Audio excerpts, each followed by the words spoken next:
Hi there, everybody. This is Austin at Best I Can Afford Antiques channel. Today we've got something special. I'm gonna be a pretty serious guy today. I think these items deserve tremendous respect. These are by an artist named Mahlon Hoagland. Now, if you were to Google that name, it's Mahlon, first name, and then Hoagland. You will find numerous articles about him being a biochemist, a physician, a Harvard graduate, a man who made discoveries in scientific biochemical fields such as tRNA, which I believe is a transmitter of something to something in cells, and I'd have to be a smarter man than I currently am to understand quite what they were saying to me. So, while I don't understand all the facets of the gentleman's work in science and biochemistry, I do know a fair bit about him and this work that he's created. He was a member of the Folly Cove designers, and I should mention that if you do Google his name, you'll find a little bit of information about him at the website for the Cape Ann Museum in Cape Ann, Massachusetts, which is where the Folly Cove designers started. They were started by Virginia Lee Burton Demetrios, and she also wrote children's books in the 30s and 40s. Oh, let me see here. So, the Cape Ann Museum apparently has two of Mr. Hoagland's works. The Folly Cove designers were a group of designers who, by jury, decided which of their designs would be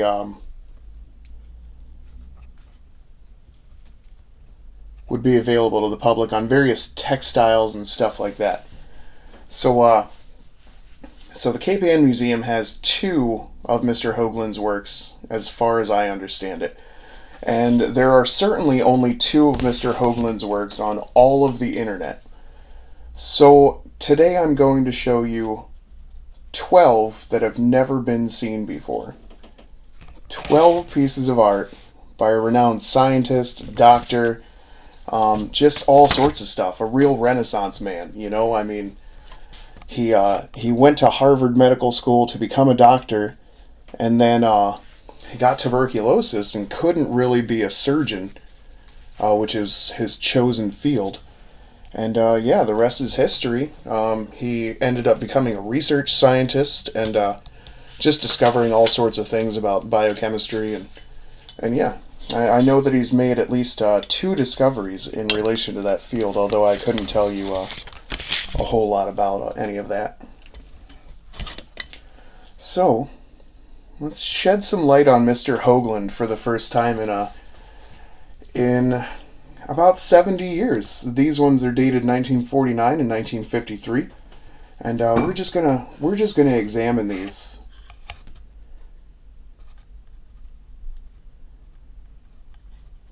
These are linos. I apologize. The artist would cut basically a stencil out of a piece of linoleum and put a piece of fabric or a paper down on top of it, and in effect it's a woodblock print, but obviously made with linoleum. So first off, I'd like to point out his stylization of these, this wave crest right here. I mean, he carved that in linoleum, you know, knowing that it would come out looking like a wave. I mean, what a fantastic thing that is. And this lady, this little cliff maybe. So yeah, this wave coming in on a lady sitting on a cliff, and you'll notice these odd tree designs. They're actually in another piece that we're going to look at in a minute here. So yeah, Folly Cove designer. These are pretty sought after from what I understand, and I imagine me having the only known ones by this artist will make them stand out quite a bit. Isn't that striking? I mean, what a fantastic thing. You know, a ship at storm, at sea. And he was from Massachusetts. You know, he lived in Gloucester, I think, and Cape Ann. And yeah, he was a very neat fellow. You got to see all these sea scenes play out in front of him.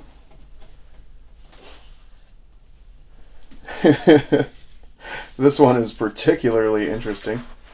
Particularly wild, I would say, too.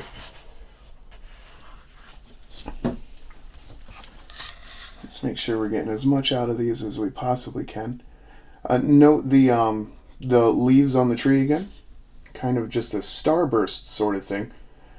Isn't that tree sort of ominous? It almost looks like it's about to come to life. And then you've got those wild eyes in this little cave back here.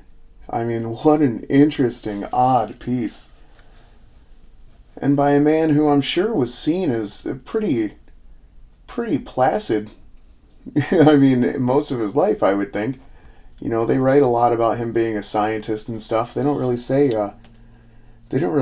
anything about him having a wild imagination or, you know, being prone to flights of fancy. And yet here we are looking at literally his imagination. I mean, how crazy is that? To think that there was a scientist, you know, just carving plates of the linoleum so that he could form these weird prints. And not all of them are weird like that, but they are all pretty stellar. I don't even know what's coming up next, you know. I've got my gloves on because I'm not gonna oil these up at all. You know what? I'm gonna go back over this one. This one's actually inscribed. This one says Betty and Mahlon. I hope I'm pronouncing that right. I'd really like to be pronouncing that right. Greetings and love to you. I'm not sure what that word is. Maybe Nance? I'm not positive. But yeah, this one's personally inscribed to someone. Isn't that a wild thing? Note the trees again. And this little dude just standing on his broken ship. Look at the star up here. The shooting star, I think. And the tree's actually growing out of that ship. I wonder what that's supposed to represent. I wonder if that's just a child at play on a broken ship. I mean, you know, it looks like an awesome setting for it, honestly. I'd have been happy to have a broken ship as a child. A little sword. Isn't that delightful? So yeah, we're really looking at things that have not been seen by anyone else in the world right now, except the super nice lady with the super good eye that I got these from. I'm gonna do this one. I think I need to move the ones out from behind it to do this one any credit. I believe this is maybe this is paper, but this might be a very light cotton. You'll notice this one's signed, dated, and has his little initial right here, which I think must be something he started doing later in his work. Oh, I'm covering my camera. Pretty spiffy. And aren't these just amazing? I mean, what an amazing thing to carve. I mean, first off, to understand, like, what you would have to carve away and what you would have to keep to end up with this design is just super fascinating to me. And I hope I'm showing you just enough of these and not too much of these. I don't want to frustrate anyone. This really is a collection that is, I think, unrivaled in the world. I was fortunate enough to purchase it. And you know what? They were so special when I looked at them. I told her, you know, she gave these to me for free. And I told her I think they're very special. And, you know, if I ever sell them, if I ever profit off of them in any way, I will definitely split any money with her. Because I don't think you should live your life just profiting off of other people's good taste. I think if you're gonna, you should try and share that with them. And a little bit of the remnant of the block pressing right there. You see that? Just a little messy. Another signed piece, 1950, and it doesn't have the H on it. So we're actually learning quite a bit about them, aren't we? Isn't that a beautiful ship? I believe this is one of the ones that's in the Cape Ann Museum. So we have a duplicate of one of the ones that's already visible to the world. And then I believe the rest of these are just, ours. We have the ones. And isn't that pretty amazing to be able to come and see something you literally cannot see anywhere else and have it be such an amazing thing. Now, you know what? We might have to look a little closer at like the other 1951, because right here is the tiniest little H. Do you see that? Right almost in the middle. Look at that thing. We're going to look at some of the details here. You can see it's a bit of an uneven pressing over here. You can see that that's just a little less pressed in or something. Has kind of a crease on it. But then you've got this central scene of what I assume is maybe a native sitting on a tiny island with a little monkey, and they're both playing a drum. A little palm tree. Can you believe the contrast? Like, clearly this is supposed to be at night, a cloudy night on the sea. And, the moonlight's hitting them on the one side, and he's done that so perfectly and amazingly. I mean, what an intricate and wonderful thing to be carved out of linoleum. I consider this to be really, like, mastery of an art. This is gorgeous stuff. And again, super rare. You're not going to see this literally anywhere else on the internet. You're getting your one and only opportunity here at Best I Can Afford Antiques channel. So then we've got this, it's basically a poster-sized piece of board with 5 little works on it. Okay? I'm blocking out some of my light here. I wonder if I can't get it a little better if I do a little bit of fiddling. People loading up cargo onto a little ship. Isn't that so cool? Let me get my big fat hand out of the way.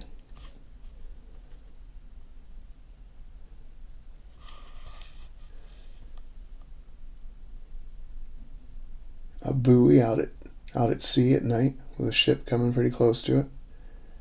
And I mean, for how small this is, I mean, look at how intricately that's done. I mean, this is that big. And look at the little lines he had to carve in that. That's a pretty amazing piece.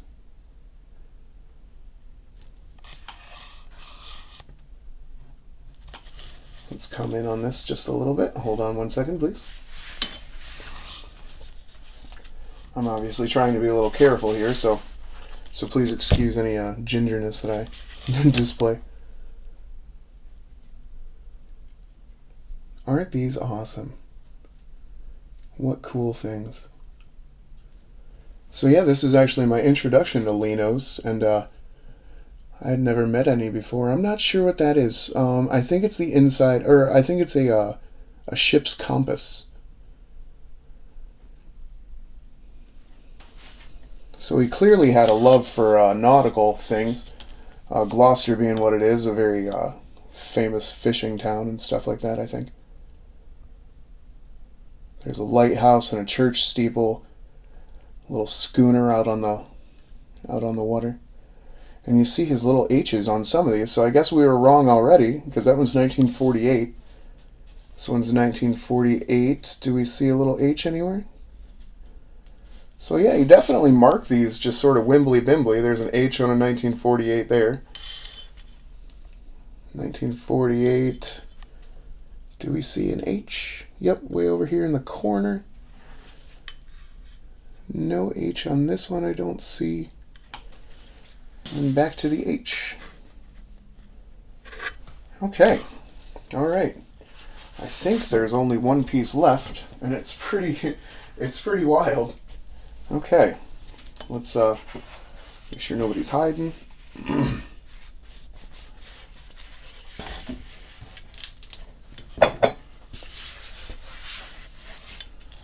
1951.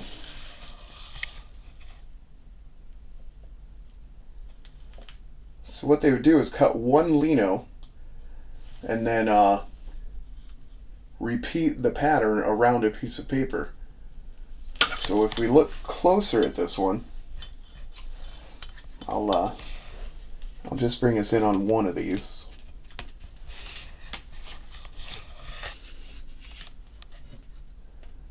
So you'll see that the pattern repeated is of is of me dropping my camera. So yeah, we're going to see the same native kind of guy that we saw in the other one, and his same drum playing monkey buddy and their palm tree. Isn't that awesome? Isn't that super cool? That's the first time I've noticed that. I didn't realize they were the same people. Hold on, let me find them again.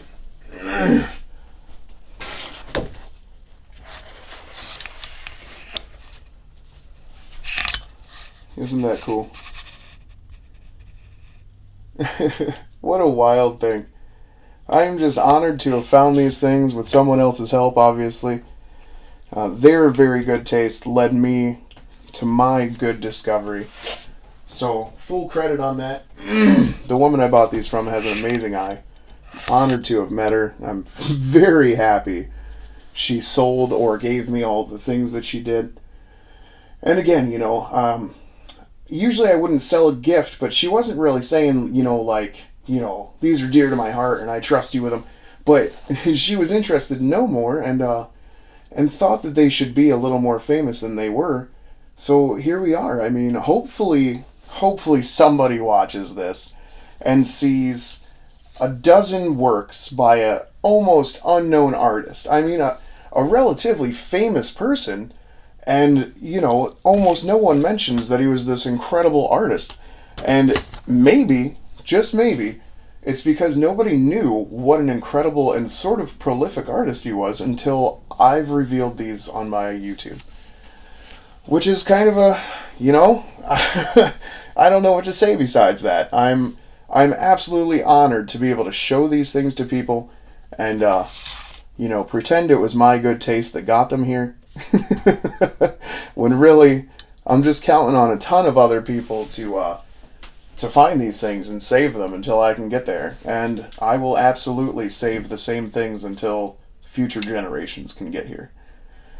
So yeah, this is Austin, Best I Can Afford Antiques channel, once again showing you something that should be in a museum, something that should not be in my hands, my large mechanic digits in Michigan, and yet here we are. I mean, with one of the most amazing rooms in this entire state, I don't hesitate to say. Austin, Best I Can Afford Antiques channel. Feel free to like, share, comment, and subscribe.